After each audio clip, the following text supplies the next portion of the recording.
And thank God my baby is safe and healthy. Thank God for that. He just graduated from pre-K actually today. Oh, So, congratulations. I know that must make you proud. Mm-hmm. Every accolade is it's such a good celebration for sure. Right. I have a guest in the audience because, now we're starting these, allowing the guests to come and ask questions and speak their experiences with anything they hear on the show.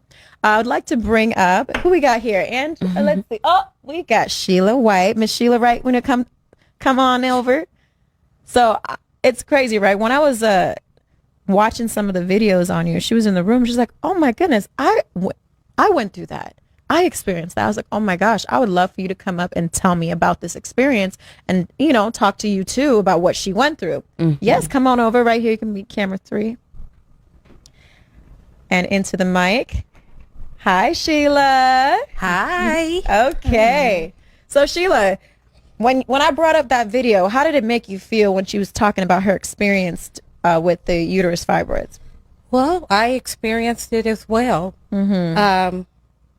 I like to let her know that usually 80% of women may experience fibroids. Mm-hmm. That is something that's one of the statistics. Mm. And I am a big believer in the Bible. Mm-hmm. And it talks about the woman with the issue of blood. And the woman with the issue of blood most likely had fibroids. Mm-hmm. So they talked about how she bled for 12 years. I had the experience of bleeding for 18 years. Wow. And so I had that fibroid. The fibroids was extremely large. They had to do the surgery too, but mine grew through my uterus. I had a fibroid that was so large that they had to get a stomach specialist as well as the OBGYN doctor to do that type of surgery because of how large it was and how many years I experienced that. My hemoglobin count was a 6.1. Most women or most people have hemoglobin, a blood count of anywhere between 11.0 to 16.0. Wow, so it's so low. So I was walking around with less than half the blood level that a normal person would have. They warned me, had I been in a car accident, that I would have bled to death because my blood count was so low. So at the time before I had to have my surgery, I had to get on, they wanted to use me as a form of experiment for women to take these type of pills that had not even came on the market. Because my blood level was so low, they were saying that they would need to do a blood transfusion before even, in the surgery, do a blood transfusion.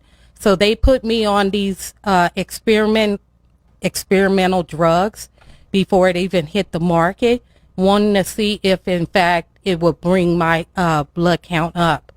So I was on that medication for about 3 weeks, and it brought my hemoglobin count up to a 9.4, I believe. So I did not have to have the blood transfusion, but they did go in and remove it. And when they removed it, of course, I elected to keep my ovaries. But when they removed it, they said it was the size of a miniature football. Sheesh. So I walked around with my stomach. Most people with fibroids have protruding stomach, look like maybe 5-6 months pregnant. That's what she was saying.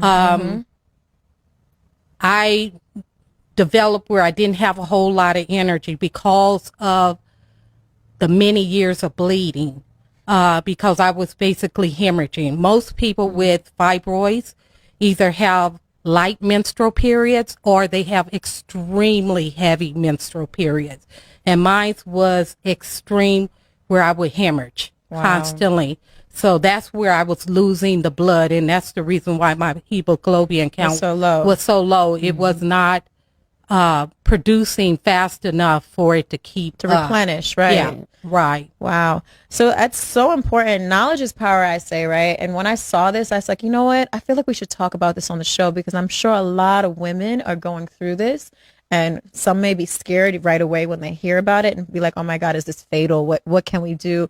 You know, will I lose my baby? So I wanted to touch that because it's important when you have your people that experienced and went through it, not just reading it in a book or reading it online, to know it's going to be okay. It's important to follow what the doctors say. Make sure you go to the doctor as soon as you feel something is wrong, because we wait. I'm sure if you handled it a little bit sooner, it wouldn't have been so extreme for you, you know? Well, I had been diagnosed with it, but one of the things with fibroids is that they have to give you some type of ultrasound to find out what type of fibroid it is, because some fibroids can be cancerous. There are other fibroids that aren't. So they had to, one, rule out the fact that this was one that was Cancerous, not cancerous. Right. And second of all, is they needed to see if it was the type of fibroid that would grow during pregnancy, because at the time when I was diagnosed, I was already 3 months pregnant. Oh, so you was pregnant too? I was pregnant, yes. And I found out with my son, but they needed to know if it was the type of fibroid that would grow during pregnancy. Because if it was the type that would grow through pregnancy, then they would have to monitor me really close, because it can get as large as a baby and it causes you to abort quickly. So that's where a lot of people have miscarriages because of that. So I fortunately was one that I didn't have the type that grew during pregnancy. And because if I didn't experience difficulties afterward, then they said, okay, some people can live with it or whatever. But after a while, it developed where having sexual intercourse was very difficult, very painful and stuff. So I had to deal with it at that point, but I did carry it for 18 years. See, I would never let it go that long. And I feel like with these experiences, sometimes it's best to always get second opinions. Even if, say, you had your full term of your pregnancy, after that, keep following up and seeing how far it prolongs, because look what happened. You could have gotten in an accident and bled to death. Your blood count was so low, you didn't even know until you felt something was wrong, right? So always listen to your body.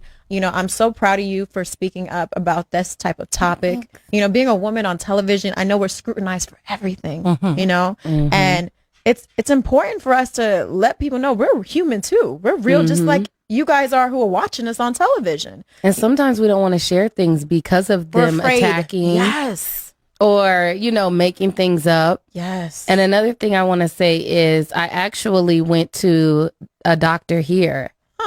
And this is why I don't deal with a lot of doctors in Vegas, because they told me originally, oh, you're going to have a hysterectomy. But because I was knowledgeable in it, my doctor who delivered my baby, I always have my kids at Cedars in LA. So I was born there. All my kids were born there. So my doctor was African American. The ones here were Caucasian. And I just felt like they weren't on my side because they were lying in my face. That's why, girl, I say second opinion always, especially when it comes to big moments and big decisions like that. Right. Right. Because when they said hysterectomy, I said, that's a lie. And they were trying to challenge me on things. But see, my doctor that was African American already told me that delivered my kids, and she actually did the surgery on my mom. And she told me, you have options. It's not just hysterectomy. No. So when they told me that, I knew they were up to no good. Right. And it worried me because it made me feel like, what if a younger girl came in there and had it done?